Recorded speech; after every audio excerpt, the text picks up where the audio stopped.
Bonjour. Alors, je voudrais faire une nouvelle vidéo à propos des Gilets jaunes, pour défendre les Gilets jaunes, et aussi en particulier à propos d'Étienne Chouard. Alors d'abord, en ce qui concerne les Gilets jaunes, il faut se rendre compte de ce qu'ils ont déjà accompli, même si certains trouveront que ce n'est pas assez, je pense qu'ils ont accompli énormément. La première chose, c'est que Macron est dans une situation très difficile. Quand il a été élu en 2017, il se prenait pour le maître de la France et peut-être du monde. Il s'est mis à donner des cours de droits de l'homme à tous les gouvernements italiens, hongrois, etc. Il a donné des leçons à Trump et tout ce que vous voulez. Et il a tenu des discours totalement méprisants pour les Français. J'imagine aucun dirigeant au monde aller à l'étranger et dire que les Français sont récalcitrants au changement, ou dire tout ce qu'il a dit en France sur les chômeurs, sur les illettrés, etc. Il a exprimé le mépris de sa classe vis-à-vis du peuple, ce qui est une erreur. Évidemment, je pense que Hollande et Sarkozy pensaient exactement la même chose, mais ils ne le disaient pas publiquement de façon aussi brutale. Et donc, d'une popularité énorme, mais entièrement fabriquée par les médias au moment de son élection, il est tombé à une popularité très faible. Il y a une contestation dans la rue que l'on ne voit pas en Hongrie, en Italie, dans tous les pays dont il s'est moqué, qu'il a insulté, etc. Donc l'humiliation est totale pour lui. En plus, il a dû faire des concessions. Maintenant, je veux bien que ces concessions soient bidons, qu'il n'ait pas réellement cédé grand-chose, ça c'est certain. Mais en attendant, de son point de vue, c'est quand même une humiliation de devoir reculer. Et ce qui est important, c'est qu'évidemment, les pays où les populistes avaient gagné, alors que lui c'était le grand défenseur de l'Europe, etc., et que qui était le blocage des populistes, puisqu'il avait largement battu Marine Le Pen au deuxième tour, ces populistes se frottent les mains parce qu'ils se rendent compte que c'est lui qui est dans l'embarras et pas eux. Et d'autre part, les Allemands, qui eux voudraient que les Français prennent des mesures beaucoup, beaucoup plus dures encore pour casser l'État social en France que ce que fait Macron, ce que les Allemands sont arrivés à faire chez eux, mais ils l'ont fait avec des Allemands, ils n'ont pas fait avec des Français, les Français ne sont pas des Allemands et vice-versa. Et donc Macron n'y est pas arrivé, et donc les Allemands disent maintenant c'est fini, on ne fait plus confiance à Macron, c'est terminé, etc. Donc son grand plan d'obtenir un renforcement de l'Union européenne avec Merkel, etc., tout ça c'est aussi tombé à l'eau, ce qui est très embêtant pour lui, mais c'est un fait. Alors évidemment, ça veut dire que numéro 2, l'approfondissement de la construction européenne est bloqué. Si elle est bloquée, ça veut dire que tôt ou tard, elle va finir par se défilocher. Elle va régresser parce qu'elle doit avancer ou régresser. Elle ne peut pas rester éternellement au milieu du gué. Donc ça, c'est un autre succès des Gilets jaunes. Et le troisième succès des Gilets jaunes, c'est le discrédit des médias. Parce que les Gilets jaunes, mais aussi beaucoup de gens qui les soutiennent, parce que c'est aussi un aspect important des Gilets jaunes, c'est que d'après les sondages, ils sont ou ont été soutenus par une grande majorité du peuple français, ce qui n'est pas le cas de la France insoumise, des manifestations de Ruffin, des manifestations de la CGT, etc., qui ont toutes été marquées à gauche, tandis qu'ici, c'est vraiment le peuple contre les élites, et la majorité des gens s'identifient malgré tout avec le peuple. Et le peuple, ça peut être des pensionnés, ça peut être des chômeurs, ça peut être des petits patrons, ça peut être des indépendants, ça peut être des upérisés, etc. Ce n'est pas le prolétariat au sens traditionnel du terme, organisé dans un syndicat, et ce n'est pas non plus les profs, l'éducation nationale, etc., qu'on peut rassembler derrière la France insoumise. Donc, c'est une lutte de classe qui est réelle, mais qui est totalement nouvelle et qui échappe aux catégories de la gauche traditionnelle. C'est pas non plus des banlieues, etc. Ça, c'est pour la gauche radicale. On sort totalement des catégories habituelles de la gauche. Et le fait qu'ils aient un soutien populaire est un truc significatif. Et à mon avis, le fait que les médias mentent sans arrêt à leurs propos, dénigrent le mouvement, on va venir aux différentes accusations, etc., contre le mouvement, et qui est assez visible quand même, d'abord évidemment pour les Gilets jaunes, mais probablement aussi pour une bonne partie de la France, discrédite ces médias. Et si je peux donner un conseil aux gens qui ont compris ce discrédit, qui assimilent ce discrédit des médias, c'est que la prochaine fois qu'ils voient les mêmes médias, BFM TV, etc., leur parler de la Syrie, de l'Iran, de la Chine, de la Russie, du Venezuela, du Cuba, etc., qu'ils appliquent le même esprit critique. Parce que si les médias arrivent à leur mentir sur ce qui se passe sur les Champs-Élysées, quel crédit peut-on leur donner quand ils nous parlent de ce qui se passe à Damas ou à Pékin? Bon, ça c'est une remarque générale sur les médias. Mais je pense que ça c'est les 3 points importants. Blocage de Macron, blocage de la construction européenne et discrédit des médias. Et ça, c'est énorme. Maintenant, on va me dire que le mouvement va s'essouffler, ça c'est possible, parce que ou bien il prend le pouvoir par la révolution, ou bien il finit par s'essouffler, mais ça ne veut pas dire qu'il s'arrête, numéro un. Et maintenant, je vais venir à l'histoire de la révolution, mais je trouve qu'avoir déjà obtenu cela, et avoir résisté si longtemps, avoir été si persévérant, malgré la répression, les gaz lacrymogènes, les tirs de flashball, les blessés, les handicapés à vie, même une morte, et même des morts sur les barrages, c'est un truc inouï. Si moi j'avais dit il y a 6 mois que quelque chose comme ça se passerait en France, tout le monde m'aurait rayonné. En fait, les Gilets jaunes ont aussi fait sauter un fantasme de la petite bourgeoisie intellectuelle qui veut que, oh, mais le peuple, il regarde TF1, il est content, tout ce qui l'intéresse c'est de consommer, il achète plusieurs pots de Nutella quand ils sont en solde, etc. Tout ce mépris du peuple, qui faisait aussi partie de l'idéologie de la gauche, est par terre, parce qu'il n'y a rien à faire. Les Gilets jaunes sont le peuple, ils sont mobilisés, et ils sont un peu plus dangereux pour l'appareil d'État, je pense, et pour la bourgeoisie, que les séminaires à Paris 8 sur la déconstruction de l'identité blanche, hétérosexuelle, masculine, je ne sais pas quoi. Donc, je pense que c'est assez significatif déjà comme victoire. Mais ce qu'il faut éviter de faire, c'est fantasmer sur la révolution. Parce que certains pensent, ou ont pensé, que finalement les Gilets jaunes allaient prendre l'Élysée et Macron allait s'enfuir en hélicoptère comme Fantomas dans un film avec De Funès. Non, ça ne me paraît pas possible, parce que l'État encore, d'abord les CRS sont toujours là, ils disent qu'ils sont fatigués, mais ils sont toujours là, il y a l'armée, enfin, il y a des tas de moyens de contrôler une véritable insurrection si elle devait se produire. Et donc il ne faut pas non plus, bon, peut-être que Macron, s'il était trop fatigué, démissionnerait ou dissoudrait l'Assemblée nationale, mais ça ne changerait rien de fondamental, parce que qu'est-ce qu'on va mettre à la place de Macron? Ou bien on met un clone, genre Bérou, je ne sais pas quoi, quelqu'un pris dans le vivier de la République en marche, ou des Républicains, ou du Parti Socialiste, quelqu'un qui arrivera à se faire élire. Et sinon, qu'est-ce qu'on va mettre? Mélenchon, ben, d'abord, je ne pense pas qu'il serait élu, mais tout le monde sait, enfin, sauf les partisans de la France insoumise, mais tout le monde sait que le programme de Mélenchon est inapplicable à l'intérieur de l'Union européenne. Et de toute façon, l'Union européenne prendrait des sanctions pour essayer de bloquer le programme de Mélenchon. On ferait pression sur les taux d'intérêt, on ferait tout pour bloquer, comme on le fait avec l'Italie, comme on le fait avec l'Angleterre, etc. Et donc, et la France insoumise est totalement refuse même de discuter de la question. Donc, je ne vois pas pourquoi on voterait pour eux, parce qu'on sait qu'ils ne pourront pas appliquer leur programme. Marine Le Pen, ça c'est concevable, mais qu'est-ce qu'elle ferait au point de vue socio-économique? Ben, la même politique que Macron, et probablement pire. La seule chose, c'est qu'elle donnerait alors des victoires symboliques du genre embêter un peu plus les femmes voilées, peut-être contrôler l'immigration, peut-être réprimer plus la délinquance, je ne sais pas, ce sont peut-être des choses qui satisferaient une certaine couche de la population, mais les revendications des Gilets jaunes ne sont pas avant tout sur la sécurité et l'immigration, mais avant tout sur les questions socio-économiques, et là, elle ne changerait rien. Donc, il faudrait réellement une révolution pour que les choses changent, et je ne vois pas comment la révolution serait possible, et une simple nouvelles élections, ou comment dirais-je, de simples nouvelles élections à l'Assemblée nationale ou présidentielle, etc., je ne vois pas en quoi elles changeraient quelque chose radicalement.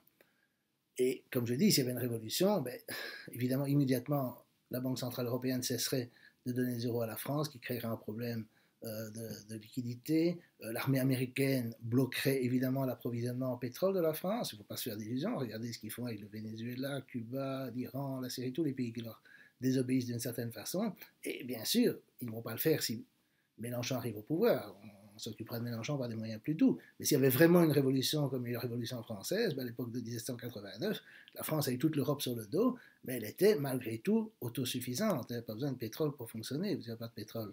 Et donc, elle avait son agriculture, elle survivait, elle a survécu. Mais maintenant, la France est trop dépendante de l'étranger pour survivre. Il faudrait vraiment une révolution alors dans toute l'Europe ou quelque chose comme ça, qui ne me paraît pas probable à court terme. Alors, donc, je pense qu'il ne faut pas se faire trop d'illusions, parce que quand on se fait des illusions, et j'ai assez vu ça après 68, alors on tombe dans le pessimisme, on dit oui, le peuple, ils ne sont pas prêts à sacrifier, ils ne sont pas prêts à mourir pour la révolution, ils ne sont pas assez radicaux, etc., ce bande de cons, etc. Et alors on se replie, ou bien alors on dit, c'est à cause des traîtres, par exemple après 68, c'était le PC qui lui avait compris qu'il n'y avait pas moyen de faire la révolution, en France, dans un pays de l'OTAN, etc., étaient considérés comme ayant trahi le mouvement, ce qui était une erreur, ils étaient lucides, c'est tout. Et donc, il faut faire attention à ne pas tomber dans ce travers et à apprécier ce qui est énorme, qui a déjà été accompli, les 3 points que j'ai mentionnés, sur Macron, l'Europe et les médias, qui a été réalisé par des Gilets jaunes déjà, par leur persévérance. Le simple fait qu'ils ont survécu plus que 2 ou 3 semaines, c'est déjà extraordinaire. Et j'espère qu'ils continueront, éventuellement sous d'autres formes que des manifestations tous les samedis, parce que ça, on ne peut pas les maintenir ad vitam aeternam. Alors je voudrais répondre à certaines critiques à l'égard des Gilets jaunes qu'on trouve dans les médias.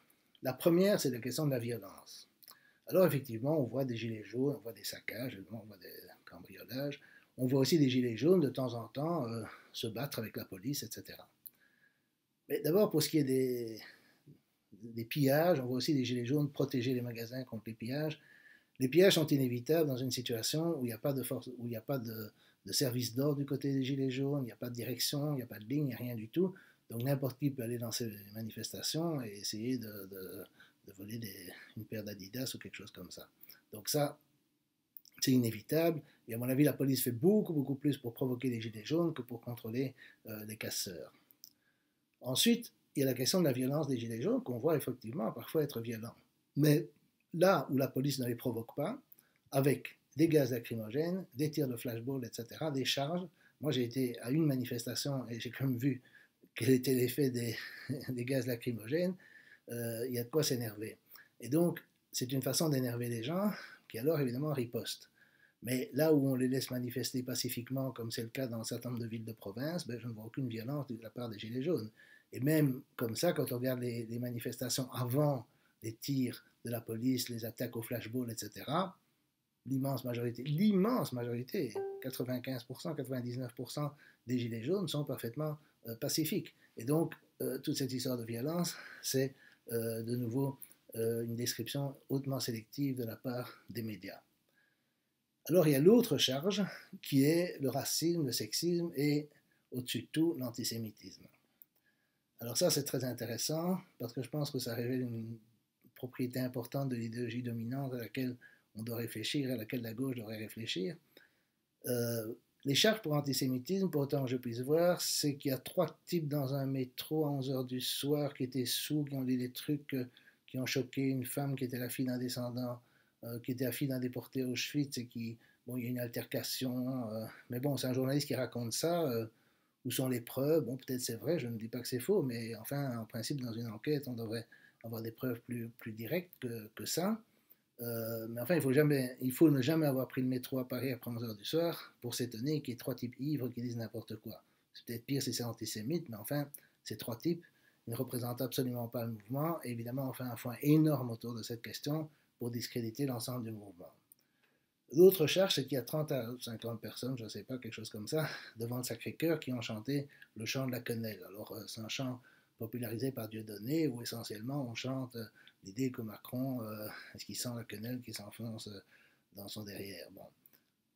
Ce chant est extrêmement vulgaire, le geste de la quenelle est extrêmement vulgaire, il n'y a pas de danger que je le fasse, mais je suis désolé, il n'est pas en soi antisémite. Il n'a jamais été présenté comme tel par Dieudonné, et c'est la l'ICRA ou le CRIF qui ont décidé d'interpréter ça comme un salut nazi inversé. Dieudonné et ses supporters n'ont jamais dit que c'était un salut nazi inversé. Alors je trouve ça très choquant. Déjà, je suis choqué par les procès d'opinion, par les procès d'intention, mais ici on a un procès d'intention qui va explicitement à l'encontre de ce que l'artiste, si on peut parler d'artiste ici, a eu comme idée pour son geste. Son geste, c'est j'encule le système. Le système, c'est pas les juifs, c'est le système. C'est pas vrai qu'il identifie le système et les juifs. Et donc, il y a quelque chose d'extrêmement irritant dans le fait que maintenant, parce que c'est Dieudonné, il a été condamné pour antisémitisme, donc tout ce qu'il fait est antisémite, tous les gestes qu'ils font peuvent être interprétés par la LICRA et le CRIF comme il leur plaît, pour stigmatiser ces gestes, et tous les gens qui les font, dont certains ont perdu leur emploi, ont été diabolisés, etc., au nom de la lutte contre l'antisémitisme, alors que, si on avait été honnête, on n'aurait jamais vu rien d'antisémite.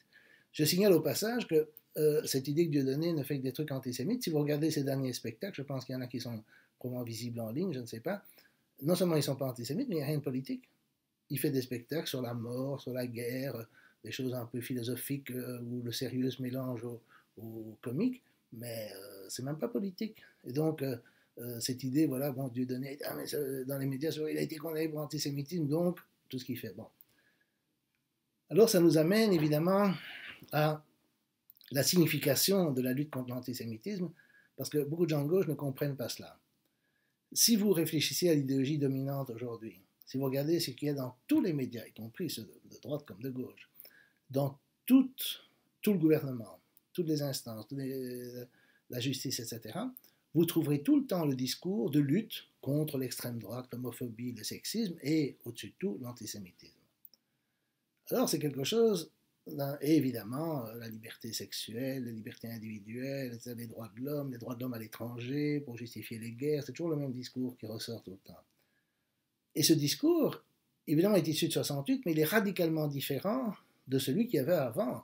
Avant, on avait un discours peut-être très patriotique chez les gaullistes, on avait un discours catholique, on avait un discours conservateur, les bonnes mœurs, etc., etc.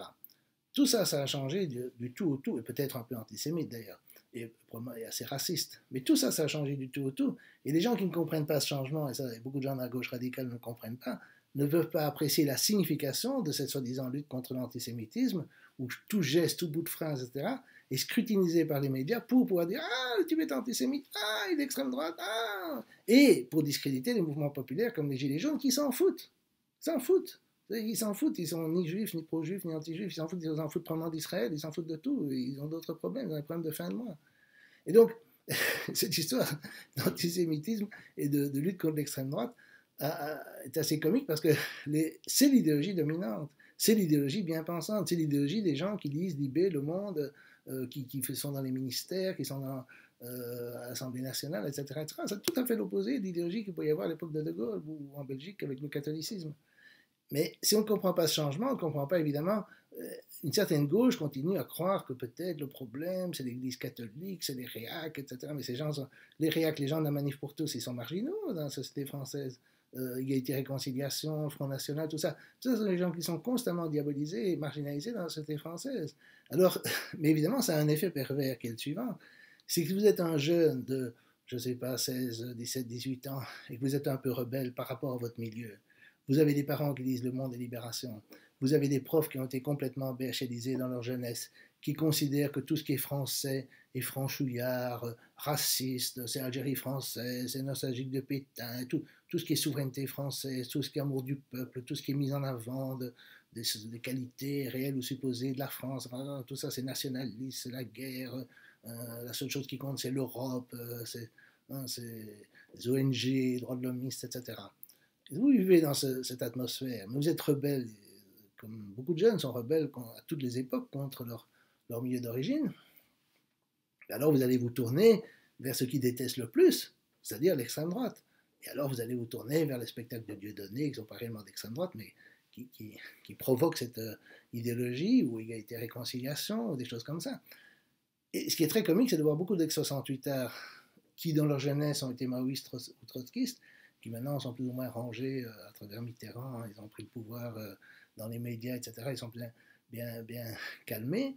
Mais alors, ils ne comprennent pas que dans leur jeunesse, c'était la même chose, sauf que les valeurs étaient inversées. Et les valeurs, c'était celles de la bourgeoisie rurale, traditionnelle, catholique éventuellement, patriote, etc. Et eux se sont révoltés en embrassant ce qui était le pire pour cette bourgeoisie. Qu'est-ce qui était le pire pour cette bourgeoisie? C'était le communisme. Mais le communisme, on peut dire orthodoxe. L'Union soviétique, par exemple, avait accepté la coexistence pacifique. Les partis communistes s'orientaient en Italie vers le compromis historique, en France vers le programme commun. Donc, ça s'agissait. Donc, si vous vouliez vraiment, vraiment, vraiment faire chier vos parents, vos professeurs, etc., vous y allez vous tourner vers ce qui avait plus radical que le communisme soviétique, la Chine de Mao ou éventuellement le trotskisme. Et cette réaction d'aller vers ce qui est plus radical dans ce qui est diabolisé dans votre milieu, contre lequel vous révoltez pour toutes sortes de raisons, c'est exactement ce qui se passe maintenant, sauf que les valeurs ayant changé, les valeurs étant entre guillemets progressistes, antiracistes, antisémites, etc., ben, les gens vont se tourner vers ce qui paraît le plus transgressif aux yeux de ces valeurs-là. Le mécanisme psychologique est exactement le même. Et les gens qui s'indignent comme, je ne sais pas, Askolovitch, aussi Marianne, Aude Lancelin, etc. Tous les gens qui s'agitent sur cette histoire de 30 gilets jaunes qui chantent le chant de la quenelle, ne se rendent pas compte qu'ils ne font que renforcer les faits qu'ils combattent ou qu'ils prétendent combattre, parce qu'évidemment, ils rendent les choses plus, comment dirais-je, ils rendent la transgression plus attrayante. C'est la transgression qui se passe. Moi, je suis convaincu que tous ces gens qui nous parlent parfois en bien de Pétain ou de la monarchie absolue ou d'Hitler éventuellement, s'ils devaient vivre 5 minutes sous l'Ancien Régime ou dans un régime de type fasciste, ils en auraient vite marre, de même que les maoïstes de ma jeunesse, si on les avait vraiment mis en Chine populaire, ils en auraient eu marre aussi après 5 minutes. Donc, ces trucs-là, c'est essentiellement de la réaction symbolique à un discours idéologique. Et ce n'est pas quelque chose qu'on peut prendre au sérieux. Alors venons-en à Chouard. Alors je reconnais que moi je n'ai pas beaucoup suivi Étienne Chouard, je crois que je connais un peu ses idées, mais ce qui est intéressant, c'est que de nouveau, Chouard aujourd'hui c'est le paratonnerre qui attire la foudre qui s'abat sur les gilets jaunes. Et Ruffin, par exemple, a simplement mentionné le nom de Chouard parce qu'il dit voilà, c'est comme lui dont on parle sur les ronds-points. Du coup, même dans son parti, même dans la France insoumise, qu'on ferait bien de renommer la France soumise, on lui est tombé dessus. Alors que Chouard et Ruffin n'ont pratiquement rien à voir parce que Ruffin ne veut même pas sortir de l'Union européenne, Chouard bien. Donc, simplement mentionner Chouard, c'est déjà de trop. Alors c'est très comique parce qu'alors il y a des montages qui circulent avec des phrases de Chouard qui sont amalgamées après à des discours d'extrême droite, etc., etc. Mais si on va au fond des choses, que pense Chouard? Chouard, il s'inscrit dans la tradition libertaire classique, anarchiste.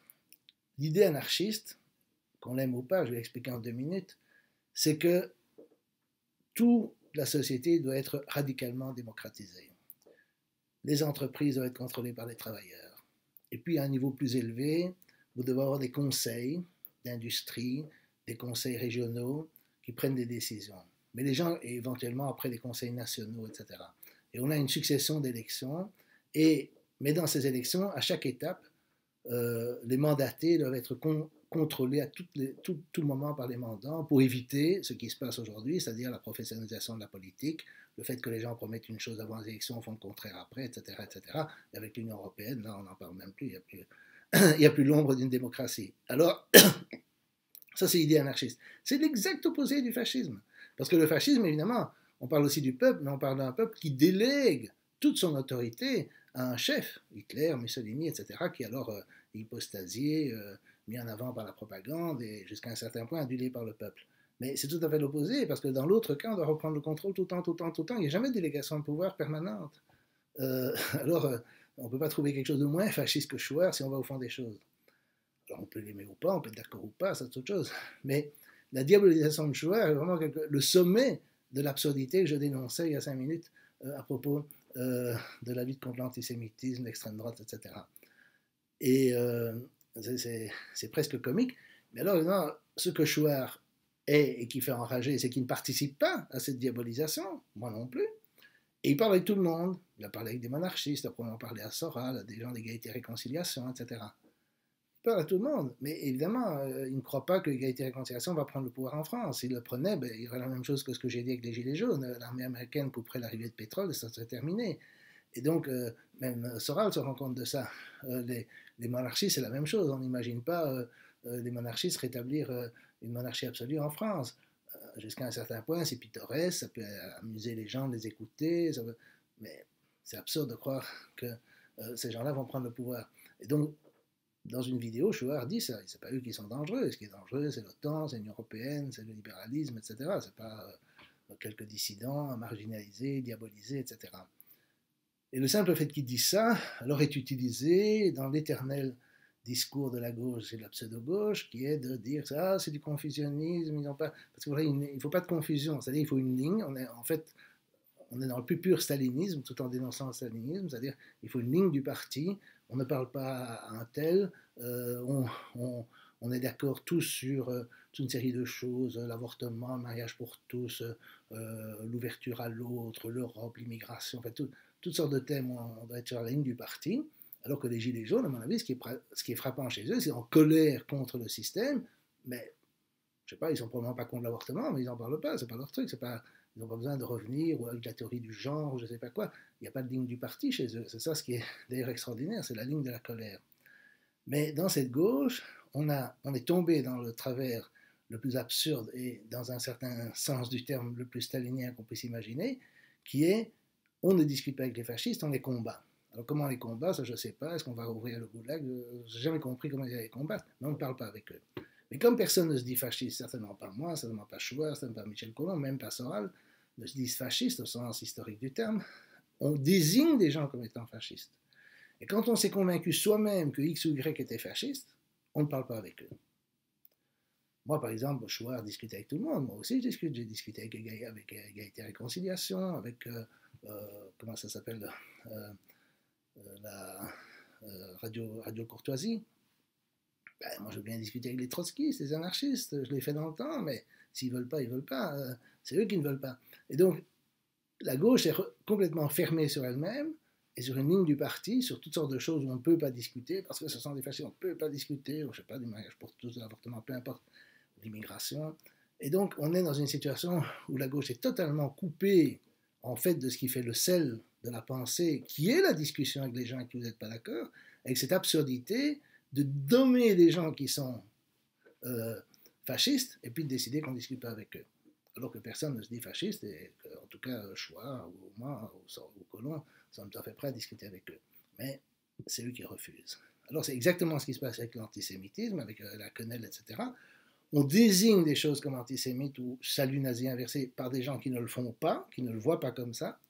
Et après, on dit voilà, maintenant on ne discute pas, on poursuit, on condamne, on fait jouer les tribunaux, etc.